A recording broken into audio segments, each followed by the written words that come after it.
नमस्कार, स्वागत है आप सभी का। मैं हूं कृतिका और आपका अपना पसंदीदा और देश का सबसे भरोसेमंद चैनल डीडी न्यूज आपके लिए लेकर आया है एक नया शो, खबरों का सरपंच न्यूज पंच। जी हां, जिसके जरिए हम आप तक पहुंचाएंगे वो तमाम खबरें जिन पर रहती है हम सभी की नजर। लेकिन न्यूज पंच में सिर्फ खबर नहीं होगी, बल्कि होगी उन खबरों की पूरी पड़ताल। इसके साथ ही ग्राउंड जीरो पर मौजूद अपनी टीम से जानेंगे हर एक खबर से जुड़ा अपडेट, होगी हर खबर पर पैनी नजर।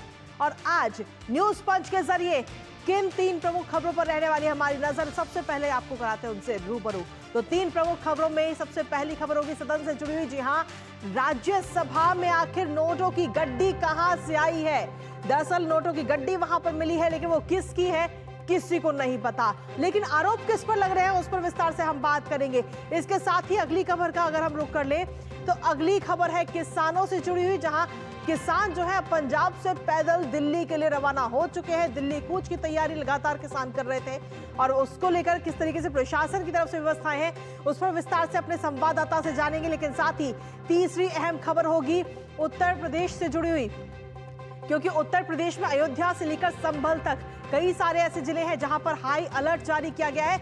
आखिर ये हाई अलर्ट क्यों है, क्यों आज का दिन हाई अलर्ट के तौर पर देखा जा रहा है और क्या योगी आदित्यनाथ की तरफ से संदेश दिया गया है पुलिस को, उस पर विस्तार से बात करेंगे। लेकिन सबसे पहले शुरुआत कर लेते हैं न्यूज पंच की आज की अहम खबर के साथ, जो है राज्यसभा से जुड़ी हुई सदन की ये खबर है। और सदन की खबर से सबसे पहले शुरुआत कर लेते हैं, जहां आपको बता दें कि संसद का शीतकालीन सत्र हर बार की तरह इस बार भी अब हंगामेदार बना हुआ है। लोकसभा के बाद अब राज्यसभा में भी कहीं ना कहीं हंगामा नजर आ रहा है। इसके साथ ही अगर हम बात करें, आज राज्यसभा में जमकर हंगामा हुआ, लेकिन उसकी वजह कुछ और नजर आई है। दरअसल उसकी वजह है एक नोटों की गड्डी वहां पर मिली है और सभापति का कहना है कि इस पूरे मामले की जांच की जा रही है। खड़गे ने नाम उजागर करने पर आपत्ति जताई है कि आखिर वो गड्डी, आपको बता दें कि ये जो नोटों की गड्डी है वो सीट नंबर 222 से मिली है, जिसे कांग्रेस सदस्य अभिषेक मनु सिंघवी को अलॉट किया गया है। और इस मामले को लेकर कांग्रेस सदस्यों ने जमकर हंगामा किया है। हालांकि इस बीच अभिषेक मनु सिंघवी ने भी अपनी सफाई दे दी है, तो वहीं दूसरी तरफ बीजेपी भी इस पूरे मामले पर हमलावर है। अब सीट नंबर 222 से मिली नोटों की गड्डी को लेकर बीजेपी क्या कुछ कह रही है वो भी आपको सुनाएंगे। लेकिन साथ ही आपको बता रहे हैं कि कांग्रेस सांसद अभिषेक मनु सिंघवी की बेंच पर ये नोटों की गड्डी मिली है, जिसको लेकर सभापति ने अब जांच का आश्वासन दिया है कि इस मामले पर जांच की जाएगी कि आखिर उस सीट पर नोटों की गड्डी कहां से आई है, कौन उन नोटों की गड्डी को वहां पर लेके आया है, इस पर पूरी जांच की जाएगी। हालांकि वहीं दूसरी तरफ खड़गे ने नाम उजागर करने पर सीधे तौर पर आपत्ति जता दी है। इसके साथ ही किरण रिजिजू ने कहा कि सीट संख्या और सदस्य का नाम बताने पर आपत्ति क्यों है, क्योंकि ये सीट है सीट नंबर 222, जिसे अभिषेक मनु सिंघवी को अलॉट किया गया है, ये जानकारी दी गई है।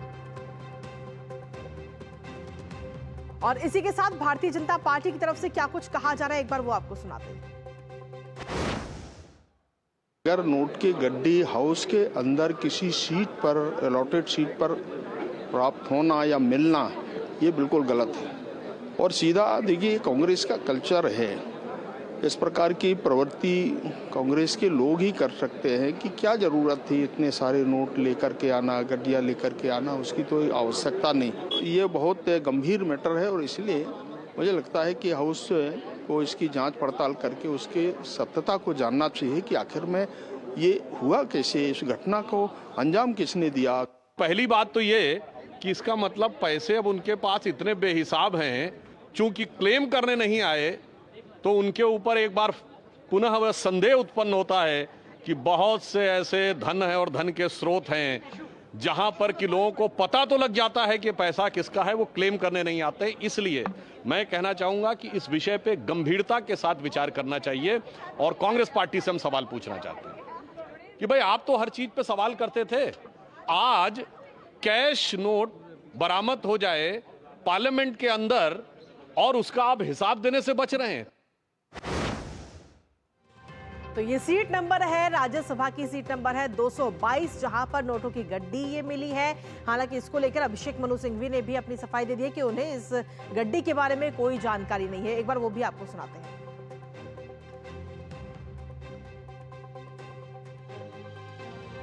तो अभिषेक मनु सिंघवी ने क्या कुछ कहा है और किस तरह अपनी सफाई दी है वो बताते हैं। कार्रवाई होनी चाहिए। अगर कोई सुरक्षा की गफलत है तो उसको देखना चाहिए, लेकिन ये गंभीर भी है, हास्यास्पद भी है। तो अभिषेक मनु सिंघवी को आपने सुना, जो कह रहे हैं कि ये जो मामला सामने आया है, हालांकि ये जांच का विषय है कि आखिर वो गड्डी कहां से आई है, लेकिन साथ ही उनका ये भी कहना है कि ये मामला गंभीर के साथ साथ हास्यास्पद भी है। लेकिन वहीं दूसरी तरफ कांग्रेस सवाल उठा रही है कि आखिर जिस जगह से ये नोटों की गड्डी यानी कि सीट नंबर 222 से गड्डी जो मिली है उसमें सीट नंबर का खुलासा नहीं करना चाहिए था और ना ही नाम का खुलासा करना चाहिए था। इसी के साथ हमारे संवाददाता इस वक्त जुड़ गए हैं कुमार आलोक, उनका रुख कर लेते हैं और ताजा अपडेट उनसे ले लेते हैं। कुमार आलोक, राज्यसभा में हम देख रहे हैं जब से शीतकालीन सत्र शुरू हुआ है हंगामा लगातार हो रहा है, लेकिन आज हंगामे की वजह कुछ और ही नजर आती है, नोटों की गड्डी। देखिए, बहुत ही विचित्र स्थिति है और जैसे ही सवेरे राज्यसभा की कार्रवाई शुरू हुई तो खुद सभापति महोदय ने ये सदन को बताया कि कल जब एंटी सैबोटेज टीम जो होती है, जब सदन का कार्य पूरा हो जाता है, सदन के पूरे दिन का काम खत्म हो जाता है, तो सुरक्षा कर्मी उसका चेक करते हैं और एक एक चीज का वहां पर चेकिंग होती है। और उसी चेकिंग में 222 नंबर सीट पर नोटों की गड्डियां मिली। बताया जाता है कि 50,000 से अधिक नोट वहां पर थे, 500 रुपए की गड्डी थी। उसके बाद सदन में हंगामा शुरू हुआ आज सवेरे, और जहां विपक्ष का कहना था कि इसकी जांच कराई जाए, इसके तह में कौन है, कैसे आया कैश, और आश्वासन भी आया सभापति की ओर से कि इसकी जांच कराई जाएगी। और खबर आ रही है कि हाई लेवल कमेटी इसके लिए बनाई गई है जांच के लिए। उधर कांग्रेस का कहना है, मल्लिकार्जुन खड़गे का कहना था कि जब जांच की प्रक्रिया शुरू है तो नाम का खुलासा नहीं करना चाहिए था, सीट नंबर का खुलासा नहीं करना चाहिए था। तो दूसरी तरफ किरण रिजिजू जो हैं उन्होंने कहा कि जांच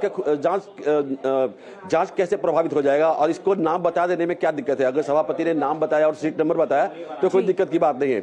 हम एक थोड़ी सी पृष्ठभूमि एक और पृष्ठभूमि की ओर ले जाना चाहते हैं कि आपने देखा होगा कि सन 2008 में जब यूपीए 1 की सरकार थी और यूपीए 1 की सरकार में 59 सीटें जीतकर आई थी वामपंथी पार्टियां, और वामपंथी पार्टियों के ही समर्थन से सरकार चल रही थी। लेकिन जब मनमोहन सिंह ने एक बिल लाया, इंडो यूएस न्यूक्लियर डील, यानी भारत अमेरिकी सैन्य समझौता जो बिल लाया, उस बिल को लेकर के वामपंथी पार्टियों का प्रबल विरोध था और उन्होंने धमकी दी कि हम सरकार गिरा देंगे, और सरकार को विश्वास मत में जाना पड़ा। तो बहुत ही डोलड्रम की स्थिति थी कि सरकार बच पाएगी कि नहीं। उसी बीच एक ऐसा खुलासा हुआ कि जो बीजेपी के 3 सांसद हैं, फग्गन सिंह कुलस्ते के साथ 2 और सांसद, वो सदन के बीचों बीच आ गए और भरी सदन में उन्होंने नोटों की गड्डियां उछाल दी। और उन्होंने कहा कि कांग्रेस पार्टी ने समाजवादी पार्टी के अमर सिंह के माध्यम से ये हम लोगों को कांग्रेस के पक्ष में मतदान करने के लिए सदन में 1 करोड़ रुपया का ऑफर दिया था और ये हम लेकर के आए हैं। तो उस घटना के बाद सोमनाथ चटर्जी जो स्पीकर थे, उन्होंने एक कमेटी बनाई और उस कमेटी ने ये जुलाई 2008 की घटना थी, और उसके बाद 2009 में कमेटी ने ये निर्णय किया कि इस पर एफआईआर किया जाए, और दिल्ली पुलिस में एफआईआर हुआ और अमर सिंह और उनके अहमद पटेल का भी नाम आया था, लेकिन अमर सिंह पर एफआईआर हुआ। और बाद में हालांकि दिल्ली हाई कोर्ट में जब ये मामला गया तो सबों को बरी कर दिया गया। फग्गन सिंह कुलस्ते और 2 और सांसद जो थे उनको कहा गया कि इन्होंने विसिल ब्लोअर की भूमिका अदा की है, और अमर सिंह को सबूत के अभाव में छोड़ दिया गया। तो अब देखना होगा कि ये संसदीय कमेटी अगर बनेगी इस नोटों की गड्डी के जांच को लेकर के, तो क्या ये दिल्ली पुलिस को एफआईआर करेंगे या क्या आगे क्या होगा, वो देखने वाली बात होगी। लेकिन जिस तरीके से नाम और सीट की बात कही जा रही है कि 222 नंबर ये सीट है और इस सीट को अलॉट किया गया है अभिषेक मनु सिंघवी को, तो ऐसे में आखिर नाम अगर उजागर हो गया है तो इससे कांग्रेस को समस्या क्या है, परेशानी क्या है? वही चीज किरण रिजिजू ने कहा कि अगर आप जांच की मांग आप कर रहे हैं, हम लोग जांच की मांग कर रहे हैं जी। दूसरा उन्होंने सबसे महत्वपूर्ण मुद्दा उठाया कि अगर विदेशी एजेंसी, कोई भी विदेशी एजेंसी आती है, हिंडनबर्ग हो चाहे और भी कोई एजेंसी हो, और कोई भी आरोप हवा में लगाती है तो उस पर आप तुरंत जांच की मांग करते हैं, और यहां अगर जांच हुई तो क्या दिक्कत है।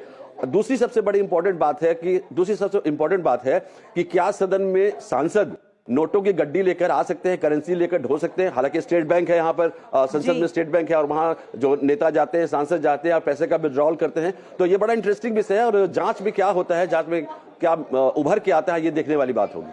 अभी तक ये जांच की जब लगातार बात कही जा रही है और भारतीय जनता पार्टी भी कहीं ना कहीं हमलावर होती हुई कांग्रेस पर ऐसे में नजर आ रही है,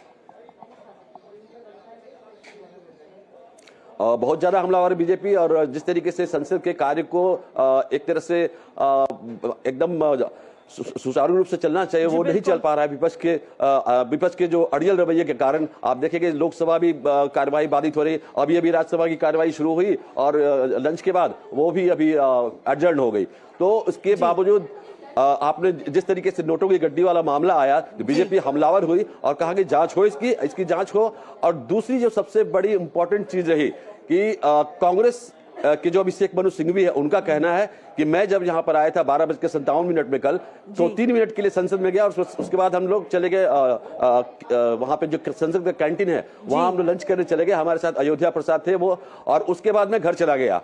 तो ये कैसे हो गया, किसने रख दिया, इसकी जांच होनी चाहिए। जांच ये मामला गंभीर भी है और हास्यास्पद भी है। तो उन्होंने एक सुझाव भी दिया कि अब तो ऐसा होना चाहिए, सदन को ऐसी व्यवस्था करनी चाहिए कि जो भी संसद सदस्य अपनी सीट पर बैठे हो तो वहां एक लॉक की सुविधा होनी चाहिए और लॉक करके वो चाबी सांसद अपनी जेब में रखकर घर ले जाए। तो बहुत ही इंटरेस्टिंग मामला है और मैंने कहा आपको पहले की जांच, साथ ही अब ये पूरा मामला जो है वो अब है जांच का विषय। फिलहाल बहुत बहुत शुक्रिया कुमार आलोक तमाम जानकारी और अपडेट्स हमारे साथ साझा करने के लिए। तो हालांकि ये पूरा जांच का विषय है और जांच में ये देखना होगा कि आखिर ये नोटों की गड्डी है किसकी, और ये तभी साफ हो पाएगा जब ये जांच हो जाएगी पूरी। तो इस खबर पर नजर लगातार बनी रहेगी, लेकिन इसके साथ ही एक और बड़ी खबर आ रही है इस वक्त। आपको बता दें कि पंजाब और हरियाणा बॉर्डर पर पिछले 9 महीने से कैंप लगाकर बैठे किसानों का दिल्ली कूच शुरू हो चुका है। जी हाँ, 101 किसानों ने पैदल अंबाला की तरफ बढ़ते हुए 2 बैरिकेड पार कर लिए हैं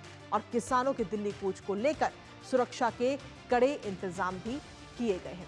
इसके साथ ही अगर हम देखें तो हरियाणा पुलिस ने अतिरिक्त जवानों को भी तैनात किया गया है। अंबाला में दिल्ली बॉर्डर पर बैरिकेडिंग कर किसानों को रोकने की तैयारी भी पुलिस की तरफ से कर ली गई है। साथ ही अंबाला में इंटरनेट पर भी पाबंदी लगा दी गई है। जी हाँ, 9 दिसंबर तक ये पाबंदी लगा दी गई है। दरअसल ये किसान जो है पिछले 8 महीनों से लगातार शंभू बॉर्डर पर बैठे हैं। तो वहीं नोएडा और हरियाणा में भी धारा 163 लागू की गई है। इसके साथ ही ट्रैफिक एडवाइजरी भी जारी की गई है। मेट्रो का इस्तेमाल करने की सलाह आम जनता को दी गई है। किसान नेता दरअसल दिल्ली में जंतर मंतर या फिर रामलीला मैदान पर अपना धरना देना चाहते हैं। हालांकि वर्तमान की अगर हम बात करें तो संसद का शीतकालीन सत्र भी इस वक्त चल रहा है और ऐसे में किसानों के इस प्रदर्शन से शांति व्यवस्था भंग होने का और साथ ही कानून व्यवस्था बिगड़ने की आशंका है, जिसके चलते किसान संगठनों को दिल्ली पुलिस ने साफ तौर पर धरने और प्रदर्शन की अनुमति देने से इनकार कर दिया है। यह अनुमति नहीं दी गई है, लेकिन उसके बावजूद भी कहीं ना कहीं किसान इस वक्त दिल्ली आने पर आमदा है, दिल्ली आने को आतुर हैं और वो वहां से पैदल दिल्ली के लिए चल भी चुके हैं। एक एक अपडेट आप तक पहुंचाएंगे इससे जुड़ी हुई, लेकिन साथ ही आपको दिखा देते हैं कि फिलहाल क्या कुछ ताजा तस्वीरें आ रही हैं किसानों के इस आंदोलन से जुड़ी हुई। तो किसानों का दिल्ली मार्च, जहां हरियाणा के गृह सचिव अंबाला की 11 गांवों में इंटरनेट बंद करने के ये आदेश इस वक्त दिए गए हैं। सुरक्षा व्यवस्था वहां पर तैनात है, प्रशासन पूरी तरीके से तैयार है। किसानों का दिल्ली कूच शुरू हो चुका है। किसान इस वक्त वहां से बढ़ चुके हैं, पंजाब हरियाणा के बॉर्डर से और दिल्ली की ओर रवाना हो चुके हैं। 101 किसानों ने पैदल अंबाला की तरफ बढ़ते हुए 2 बैरिकेड पार भी कर लिए हैं। हरियाणा पुलिस और पैरामिलिट्री के बैरिकेड पर किसानों को रोका गया है। किसानों ने बैरिकेड और कंटीले तारों को भी उखाड़ दिया है और लगातार दिल्ली की तरफ किसान जो हैं रवाना हो रहे हैं। तो ऐसे में वहां की तस्वीरें क्या है वो भी आपको दिखाएंगे, लेकिन इसी बीच न्यूज पंच में वक्त एक छोटे से ब्रेक का है। आप बने रहिए हमारे साथ।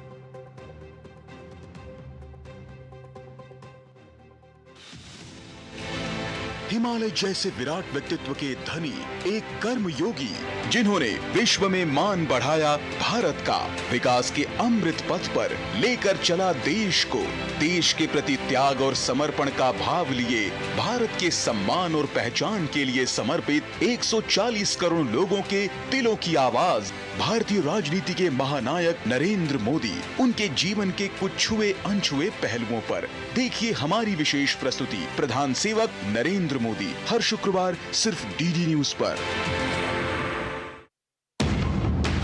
झूठ से भी खतरनाक होता है अधूरा सच, और वैसे ही खतरनाक होती है अधूरी खबर, क्योंकि हर खबर के साथ जुड़ा होता है उसका इतिहास, वर्तमान और भविष्य। देखिए हर बड़ी खबर जिसमें होगा तथ्य, तर्क और सबूत, देखिए पूरा सच प्रखर श्रीवास्तव के साथ सोमवार से शुक्रवार शाम 7:30 बजे सिर्फ डीडी न्यूज पर।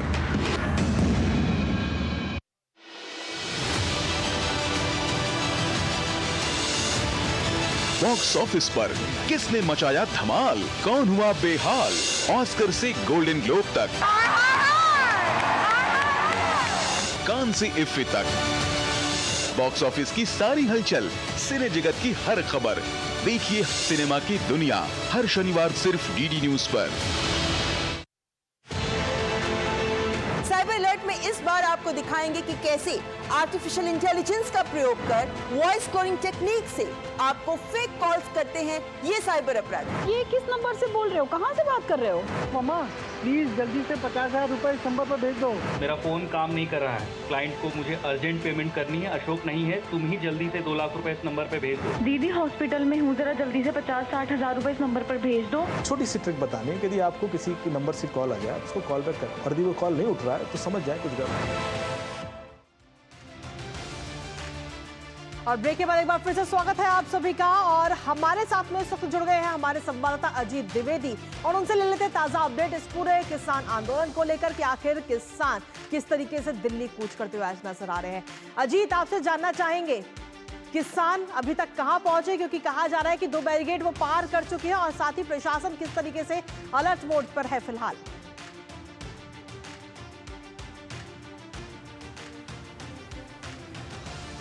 लगातार देखिए बैरिकेडिंग को तोड़ रहे हैं और यहाँ तक इस तरीके से जो कटीली जो बैरिकेडिंग की गई थी सुमित दिखाएंगे आपको कि उसको यहाँ से ले जा रहे हैं, लगातार निकाल रहे हैं यहाँ से और रास्ता साफ करने की कोशिश यहाँ पर किसान कर रहे हैं। इस तरीके से जो बैरिकेडिंग की गई थी यहाँ पर जो पंजाब बॉर्डर की तरफ, उसको किसान यहाँ पे निकाल के ले जा रहे हैं। आप सीधी तस्वीरें आप देख सकते हैं मेरी दाईं तरफ से, ये देखिए किस तरीके से यहाँ पर पूरी बैरिकेडिंग जो है जिसमें कि लोहे के एंगल और कटीले तार लगे हुए थे जिससे कोई वाहन जो है आगे ना पहुंच पाए, उसको यहाँ से जो है किसान यहाँ से निकाल के यहाँ पर ले जा रहे हैं अपने कैंप की तरफ, पंजाब सीमा की तरफ। और इस तरफ मेरे आप देखिए कि यहाँ पर किसान जो है, जो आपको सामने दिखाई दे रहा होगा, एक बैरिकेडिंग दिखाई दे रही होगी, वहां पर किसान अभी डटे हुए हैं। एक जत्था जो पहला जत्था वहां पर गया हुआ था वो वहां पर डटा हुआ है और लगातार वहां पर उस जो कंक्रीट की बैरिकेडिंग है जहां पर की पुलिस का बड़ा डिप्लॉयमेंट है, वहां से किसान आगे बढ़ने की लगातार कोशिश वहां से कर रहे हैं। हालांकि इस रास्ते पे बहुत सारी 3 लेयर की बैरिकेडिंग थी, उसमें से सभी बैरिकेडिंग को हटा दिया गया, जिसमें कि यहाँ पर आप देख सकते हैं कि पीले कलर की जो लोहे की बैरिकेडिंग थी उसको हटा दिया है और इस तरीके के कटीले तार जो हैं उसकी जो बैरिकेडिंग थी उसको भी हटा दिया है। साथ ही गाड़ियों को रोकने के लिए जो वहां पर एक लोहे के फ्रेम में जो कांटे लगाए गए थे उसको भी किसानों ने यहां से हटा दिया है। तो किसान लगातार इस रास्ते को साफ कर रहे हैं। देखिए आप ये बैरिकेडिंग को ले जाते हुए ये किसान को देखिए, ये यहां से इसको हटाने की कोशिश कर रहे थे। हालांकि किसानों का था कि हम शांतिपूर्वक प्रदर्शन करेंगे, किसी तरह कोई भी कानून व्यवस्था की स्थिति निर्मित नहीं होने पाएगी, लेकिन किसान अब यहाँ पर बैरिकेडिंग को लगातार हटा रहे हैं। यहाँ पर लगातार रास्ता साफ करने की कोशिश यहाँ पर की जा रही है, अपने कैंपों की तरफ पूरी बैरिकेडिंग को ले जाया जा रहा है। इस समय करीब 100 से 150 किसान जो है यहाँ पर जो हरियाणा की जो बॉर्डर है, शंभू बॉर्डर, जहां पर कि ये घग्गर नदी के ऊपर जो ब्रिज है वहां पर किसान डटे हुए हैं और 1 बजे करीब किसानों ने यहां से मार्च शुरू किया था अपने कैंप से। करीब 100 से 150 मीटर का ये फासला है और यहां पर वो मार्च करते हुए पहुंचे थे और यहां पर उन्होंने 2 से 3 लेयर की बैरिकेडिंग को हटाया था। अब लास्ट में जहां पर देख रहे हैं आपकी कॉन्क्रीट की बैरिकेडिंग है, ऊपर जो है वो जालीनुमा एक स्ट्रक्चर बना हुआ है जहां पर कि उस तरफ पुलिस के जवान तैनात हैं, मुस्तैद हैं, वहां पर वो घुसने की कोशिश कर रहे हैं। जालियां लगी हुई है, उसको तोड़ने की कोशिश जो है लगातार की जा रही है। वहां पर लगातार पुलिस के जवान अफसर जो है वो समझाइश दे रहे हैं किसानों को कि आप वापस लौट जाइए, आपको परमिशन नहीं आगे बढ़ने की, लेकिन फिर भी किसान जो है डटे हुए हैं। अभी पुल के ऊपर आप देख सकते हैं तस्वीरें यहाँ पर। हम अपनी जो तस्वीरें आप लगातार हम तक पहुंचा रहे हैं वो अपने दर्शकों को भी दिखा रहे हैं और ये सीधी तस्वीरें बेहद खास तस्वीरें आ रही है कि किसान किस तरीके से एक-एक करके बैरिकेडिंग को पार करते हुए नजर आ रहे हैं। हालांकि जो प्रशासन है वो लगातार किसानों से बात भी कर रहा है और उन्हें समझाने की भी कोशिश हो रही है। लेकिन क्योंकि अजीत आप खुद वहां पर मौजूद है, आपसे ये जानना चाहेंगे कि आखिर किसानों की मांग क्या कुछ है इस बार? आपने कई किसानों से बात भी की होगी इस दौरान।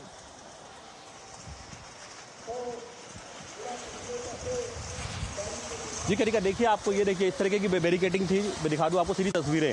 ये पूरी बैरिकेडिंग धीरे धीरे करके किसान पूरा रास्ता साफ कर रहे हैं, यहाँ पर कोशिश कर रहे हैं और ये तरीके से पूरा एक जो हम कह सकते हैं कि 2 से 3 लेयर की बैरिकेडिंग जो है वो हट चुकी है। अब जो पुल के ऊपर जो जहाँ पुलिस मुस्तैद है वहाँ पर बैरिकेडिंग जो है वो वहाँ पर लगी हुई है। देखिए किसान जो है लगातार यहाँ पर आंदोलन कर रहे हैं और उनकी जो मांगे हैं वो एक लंबी फहरिस्त है मांगों की। अगर बात करें तो सबसे पहली मांग की MSP लागू करने की है, यानी कि न्यूनतम समर्थन मूल्य को कानूनी रूप से लागू करने की है। दूसरा जो है जो भूमि अधिग्रहण है वो उसमें जो है 10% जो है प्लॉट जो है वो किसान चाहते हैं कि उनको दिया जाए। तीसरा ये है कि किसान चाहते हैं कि जो जमीन का जो मूल्य है, जो उनको जो भूमि अधिग्रहण जो उनको मुआवजा मिलता है वो 4 गुना किया जाए। साथ ही जो खेतिहर किसान है उनके बच्चों को सरकारी नौकरी दी जाए, उनको मुआवजा दिया जाए। इस तरीके की लंबी फहरिस्त किसानों की है लगातार और वो कम ज्यादा होती रहती है। जो कई किसान संगठन है जो अलग अलग मांगे करते रहते हैं, मांगे जोड़ते रहते हैं, घटाते रहते हैं, तो कोई स्पष्ट तस्वीर निकल के सामने नहीं आती है। लेकिन छोटे छोटे किसान संगठन है जिनकी अपनी अपनी मांगे हैं, अपनी अपनी डिमांड्स हैं और लगातार जो है किसान इन मांगों को लेकर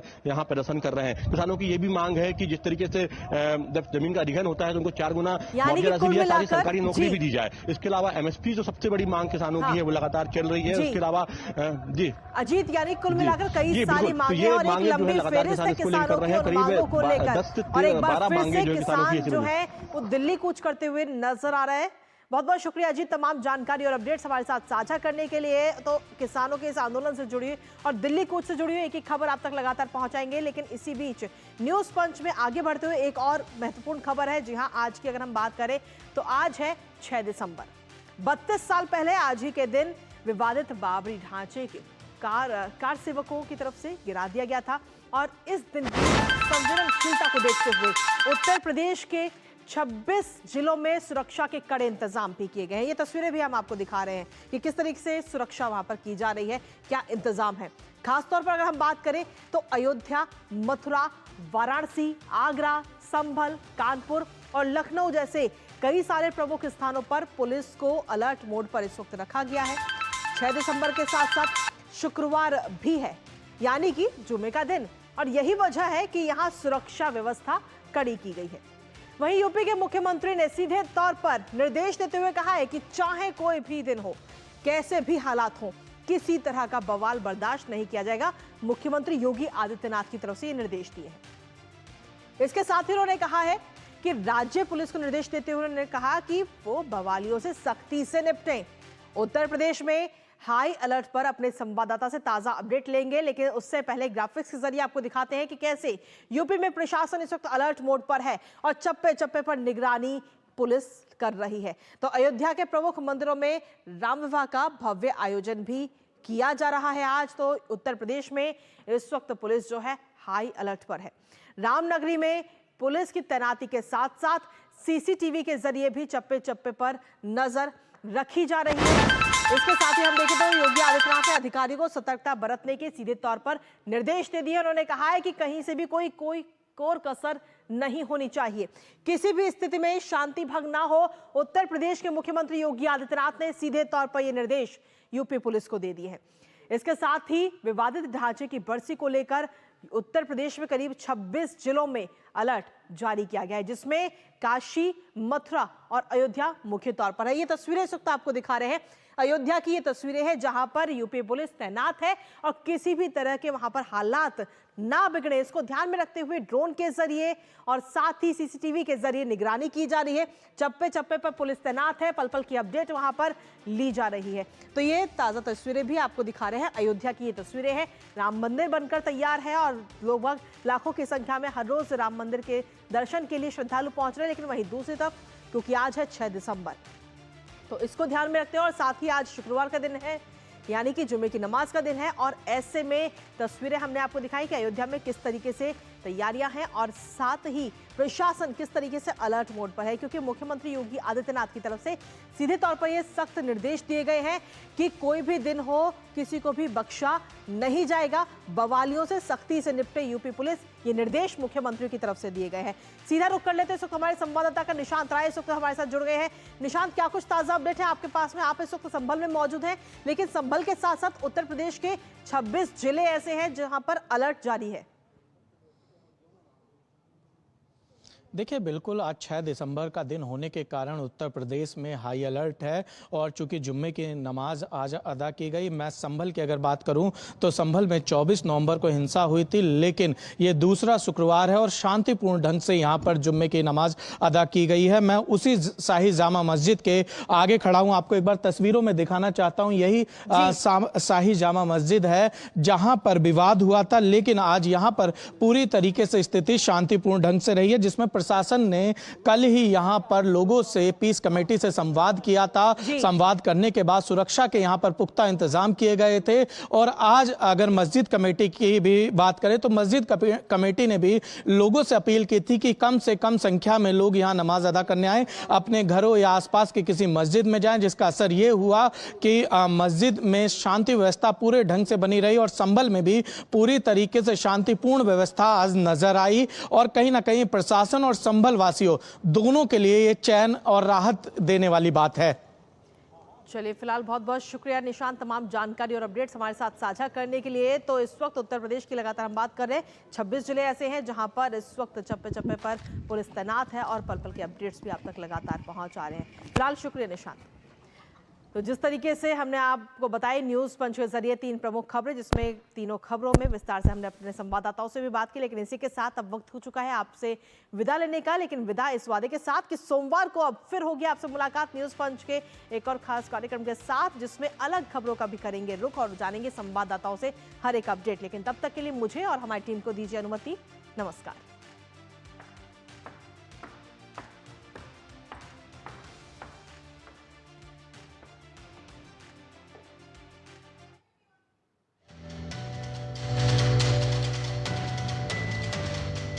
संविधान सभा में मौजूद 15 महिलाओं ने भारतीय संविधान के निर्माण में महत्वपूर्ण भूमिका निभाने के साथ ही समानता और अधिकारों की जमकर वकालत की। इन सशक्त महिलाओं ने न केवल पितृसत्ता से लड़ाई लड़ी, बल्कि दुनिया के सबसे लंबे संविधान को आकार देने में भी काफी मदद की। इन 15 महिलाओं में से एक थी हंसा जीवराज मेहता। हंसा मेहता मुंबई प्रांत से संविधान सभा के लिए चुनी गई थी। हंसा मेहता संविधान सभा